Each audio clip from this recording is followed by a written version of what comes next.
The United States went to war with Iran on February the 28th, 2026, for one stated reason: to prevent Iran from getting a nuclear weapon.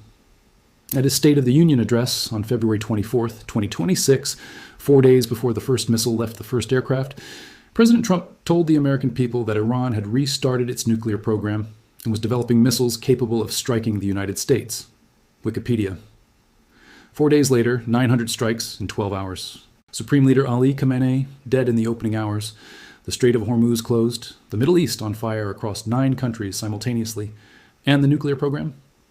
Before the war began, IAEA inspections confirmed Iran had enriched uranium to 60% purity, weapons grade is 90%, and possessed 408. 6 kilograms of this material, enough for an estimated 4 to 5 nuclear warheads if further enriched. Hawaii volcano expeditions. Since Israeli strikes on nuclear facilities in June 2025, the IAEA has been unable to conduct in-field verification of current enrichment levels or stockpile size. Iran's current nuclear status, as of today, remains unknown. The existing uranium stockpile, 408, 6 kilograms of 60% enriched material, may have been dispersed. Its current location and security status are unknown. Hawaii volcano expeditions, unknown. The war that was started to find and stop Iran's nuclear material has produced a situation in which nobody knows where that material is. That is the story that 5,884 confirmed deaths have been purchased to answer. And the answer is, we do not know. Stay with me. Because the nuclear question is the one that frames everything else: the gas prices, the dead American soldiers, the 120 schoolchildren killed on the first morning, the ceasefire that collapsed in 24 hours, the Islamabad talks that failed, the extended ceasefire that is holding without a deal, the Houthis opening a second front. All of it exists inside the frame of one question that the war was designed to answer and has not. There is a phrase that the IAEA used before Operation Epic Fury began. A legal phrase that describes exactly where things stood when the first B-2 stealth bomber entered Iranian airspace. The phrase is material breach. The IAEA declared Iran in material breach of non-proliferation treaty obligations on June 12, 2025, 8 months before the war began. Hawaii volcano expeditions. Material breach, and then 900 strikes, and then 5,884 confirmed deaths, and then an unknown nuclear stockpile in an unknown location. We are going to go through all of it. To understand where we are, you need to understand what the first 12 hours of Operation Epic Fury actually produced. At 6:35 UTC on February 28, 2026, CENTCOM announced that it and partner forces had begun airstrikes against Iran. U.S. warships launched Tomahawk missiles. The U.S. Army used HIMARS launchers. The military deployed B-2 stealth bombers, B-1 Lancers, and B-52 Stratofortresses to strike fortified ballistic missile facilities. In the first 12 hours alone, the U.S. and Israel conducted nearly 900 strikes. Volcano DB 900 strikes in 12 hours. At 6:45 UTC, the Israeli Air Force began an unprecedented wave of decapitation strikes. Supreme Leader Ali Khamenei and several high officials, attending 3 meetings at his residential compound, were killed. Members of his family were also killed. Volcano DB, the supreme leader of a nation of 88 million people, dead in the first 10 minutes. And on that same first morning, in the town of Minab, in Hormozgan province in southern Iran, the Shajareh Tayyibeh Girls Elementary School of the Sharaqeh al-Mahdi neighborhood was destroyed by a missile strike.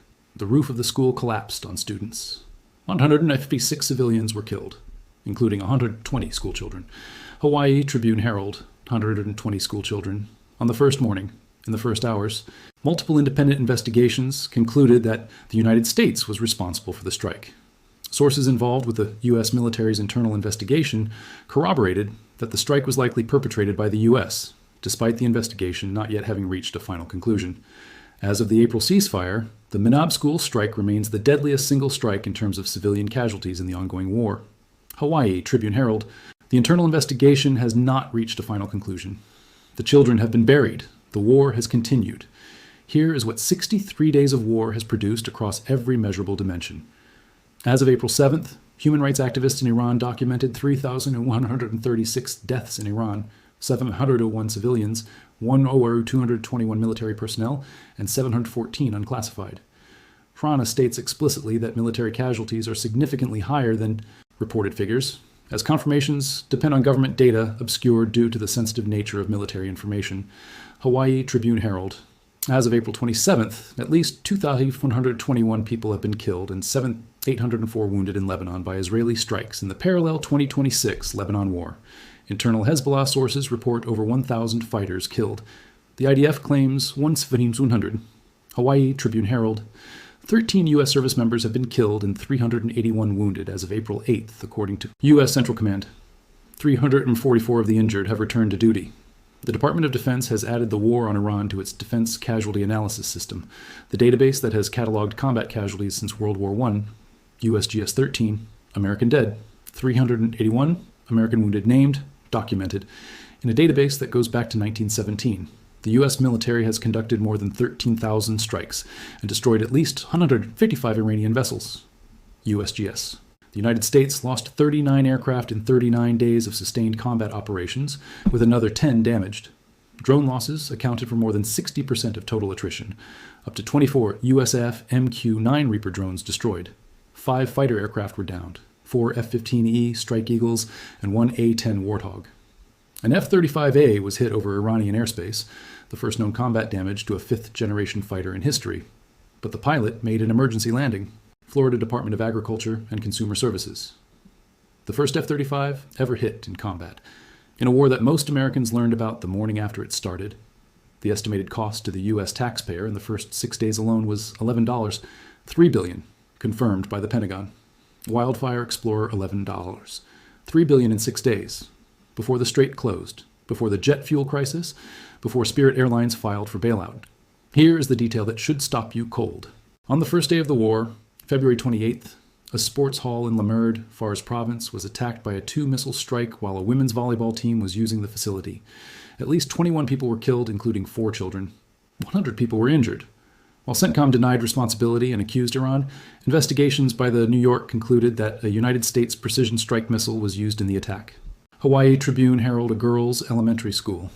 A women's volleyball team. Both struck on the first day of a war that was announced to the American public 4 days earlier at the State of the Union. On April 2nd, 2026, an unfinished bridge in Karaj, Iran, the B-1 bridge, was attacked by the United States with 2 missiles. 8 people were killed and at least 95 were wounded. According to Iran's Fars news agency, the second strike occurred once first responders had arrived to assist the victims of the first strike. Hawaii Tribune Herald. A double tap strike. 2 missiles. The first to kill.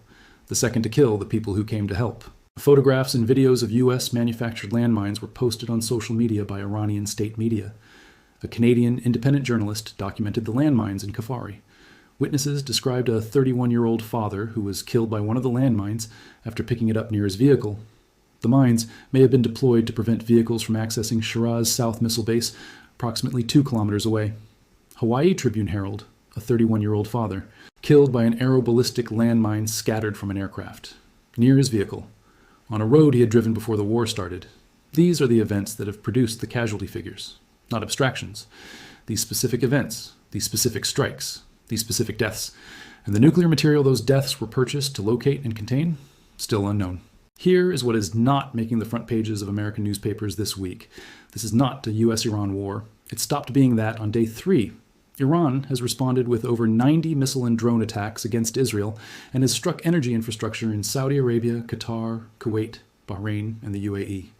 The war dramatically expanded, with 9 countries now involved. Volcano DB, 9 countries.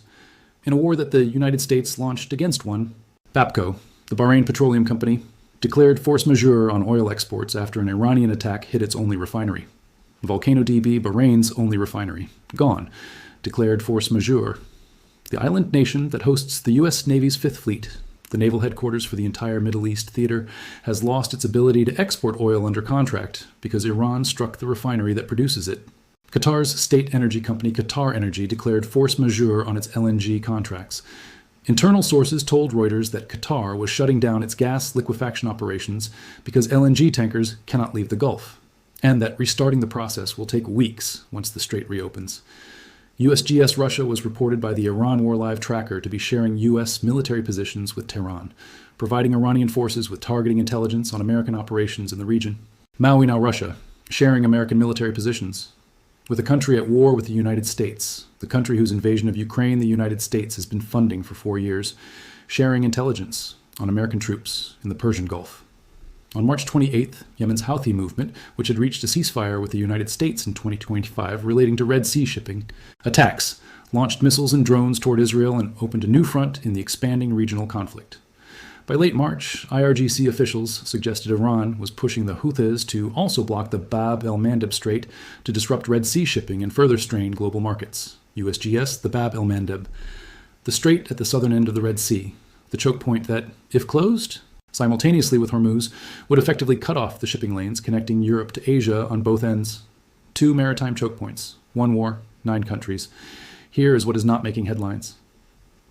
The ceasefire agreed on April 8th, the one that briefly dropped oil prices 11%, the one that produced 3 suspicious billion-dollar oil futures trades placed minutes before the announcement, collapsed within 24 hours. The IRGC claimed traffic through the strait had been halted again following what it said was an Israeli ceasefire violation in Lebanon.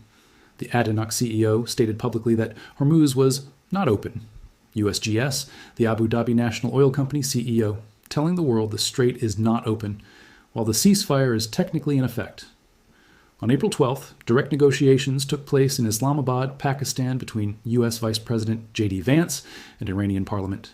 Speaker Mohammad Bagher Ghalibaf, the highest-level direct engagement between the United States and Iran since the 1979 Iranian Revolution. The talks failed. Washington reportedly proposed a 20-year pause on Iranian uranium enrichment. Iran rejected it, insisting on 5 years. USGS 47 years of silence broken. In Islamabad, failed because the gap between 20 years and 5 years could not be bridged. And the uranium that both sides were negotiating about? Iran's current nuclear status remains unknown. The IAEA has been unable to conduct in-field verification since Israeli strikes on nuclear facilities in June 2025. The 408, 6 kilograms of 60% enriched uranium may have been dispersed. Its current location and security status are unknown. Whether Iran has weaponized nuclear warheads or nuclear-armed missiles remains unknown to the public. Hawaii Eye volcano expeditions. This is not a minor detail buried in a classified assessment.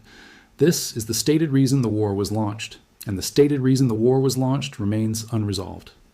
On April 21st, Trump extended the ceasefire indefinitely, without a new deadline, without a confirmed second round of negotiations, without a deal. USGS indefinitely. That is where the war stands today. Not over, not resolved. Indefinitely paused, with an unknown nuclear stockpile, with 9 countries involved, with a Houthi front that reopened in late March, with Russia sharing U.S. military positions with Iran, with 13,000 American strikes conducted, with 39 American aircraft lost, with 13 American service members dead, indefinitely. Now here is the actor in this war that almost no American coverage is focusing on. Pakistan's army chief emerged as a key mediator between the United States and Iran, brokering the Islamabad talks that represented the first direct high-level U.S.-Iran engagement in 47 years. Volcano DB, Pakistan, a country of 230 million people, with a nuclear arsenal of approximately 170 warheads, sharing a border with Iran, home to the largest Shia Muslim population of any Sunni-majority country on Earth. A formal U.S. ally that simultaneously has deep economic and cultural ties with Iran and China. Pakistan hosted the talks. The talks failed. And Pakistan is now the country that both sides are looking to for the next attempt at diplomacy, if there is one. Iran's foreign minister, during the ceasefire negotiations, stated that the Strait of Hormuz was open for the remainder of the ceasefire period, via coordination with Iranian authorities. Volcano DB coordination with Iranian authorities, meaning every commercial ship that wanted to transit the Strait of Hormuz during the ceasefire had to notify Iran and receive permission. The IRGC designated the primary IMO international shipping lane a danger zone and rerouted traffic through a corridor near Larak Island, charging over $1 million per ship for passage. One ship paid $2 million to use Iran's channel. Payments were assessed by the Iranian Revolutionary Guards in Chinese yuan. Volcano DB. Chinese yuan. The currency of the country that has benefited most from the shift in global oil trade routes that the Hormuz closure has accelerated, with China negotiating direct Gulf oil access on terms that bypassed dollar-denominated markets, at discounted prices, while the rest of the world pays record premiums. Now pull all the way back to the picture that no single press conference has assembled. On February 24th, 2026, President Trump told Congress the war was necessary to stop Iran's nuclear program. On February 28th, the war started. The United States launched nearly 900 strikes in the first 12 hours. Volcano DB, 13,000 total strikes in 39 days. USGS 39 aircraft lost. Florida Department of Agriculture and Consumer Services. 13 Americans killed, 381 wounded, USGS 11, $3 billion in the first 6 days. Wildfire Explorer, 3,736 documented Iranian deaths, 2,521 Lebanese deaths, 5,884 combined confirmed casualties in the two primary theaters, with military sources on all sides confirming the real number is significantly higher. Hawaii Tribune Herald. And the result? Iran's nuclear status is unknown. The IAEA cannot verify. The stockpile location is unknown. Hawaii volcano expeditions.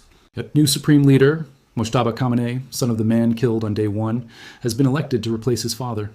Volcano DB Iran has struck energy infrastructure in 5 Gulf states. BAPCO declared force majeure. Qatar Energy declared force majeure. The Strait of Hormuz is operating at 5% of pre-war traffic. USGS 9 countries are involved in active conflict. Maui now. The Houthis have reopened the Red Sea front. Volcano DB. Russia is sharing U.S. military positions with Iran.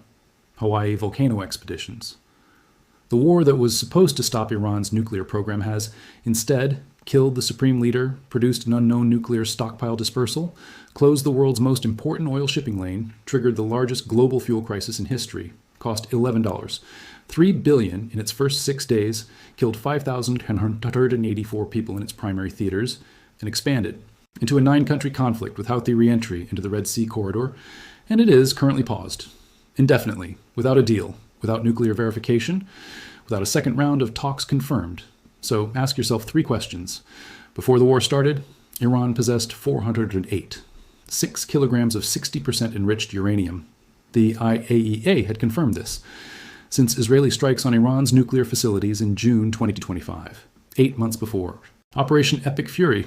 The IAEA has been unable to conduct in-field verification.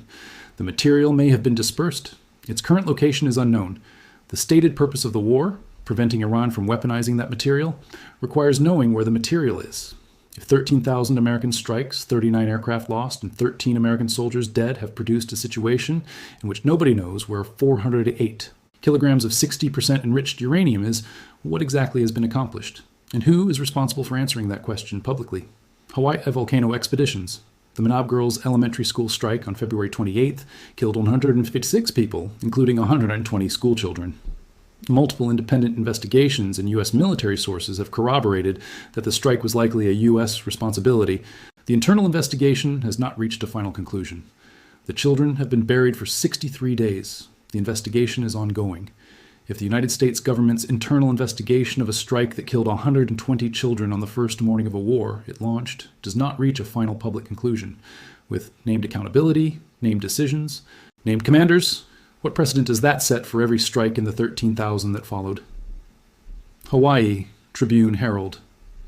And if the ceasefire agreed on April 8th collapsed within 24 hours, the Islamabad talks failed on a gap of 15 years. On uranium enrichment timelines, the ceasefire was extended indefinitely on April 21st, without a confirmed second round of negotiations. Russia is sharing U.S. military positions with Iran. The Houthis have reopened the Red Sea front, and 9 countries are now in active conflict. While Iran's 10-point proposal for ending the conflict sits on the table as a workable basis on which to negotiate, according to President Trump's own description, what exactly is the definition of victory in this war? Who set that definition? And on what date was it communicated to the 330 million Americans whose gas prices, groceries, bills, airline tickets, and tax dollars are funding the indefinite pursuit of it? USGS. Right now, as you read this, the ceasefire is holding indefinitely, without a deadline, without a second round of talks confirmed, without a deal. The Strait of Hormuz is operating at roughly 5% of its pre-war traffic. Commercial ships wishing to transit coordinate with Iranian authorities. The IRGC's primary IMO shipping lane designation as a danger zone has not been rescinded. USGS 39. American aircraft are destroyed. 13 Americans are dead. 381 are wounded. 344 have returned to duty. Florida Department of Agriculture and Consumer Services, 3,636 documented Iranian deaths, 2,521 Lebanese. A 31-year-old father killed by a landmine near his vehicle in Kafari. A women's volleyball team struck in Lemurd. 120 schoolgirls dead in Minab on the first morning. Hawaii Tribune Herald, 408, 6 kilograms of 60% enriched uranium. Location unknown, current enrichment level unknown, whether Iran has weaponized nuclear warheads. Unknown. Hawaii volcano expeditions. In Tehran, Mojtaba Khamenei, the son of the man killed in the first 10 minutes of the war, has been elected the new supreme leader of 88 million people. In Islamabad, a room sits empty where two delegations met on April 12th and 13th and failed to bridge a 15-year gap. In Washington, the Defense Casualty Analysis System, the database that goes back to 1917 that holds the names of every American killed in combat since the First World War, has a new category, Operation Epic Fury. 13 names in it so far. The war that was started to find 408 kilograms of uranium has not found it. The war that was started to stop a nuclear program does not know whether the program was stopped. The war that was supposed to be over by April is paused indefinitely in May. And somewhere in Iran tonight, in a location that the IAEA cannot verify, that the US cannot confirm, that no satellite has yet identified publicly, 408 kilograms of the most dangerous material on Earth is either secured or dispersed or in transit or in something that is almost finished. Nobody knows which one. That is the answer 5,184 people died to find.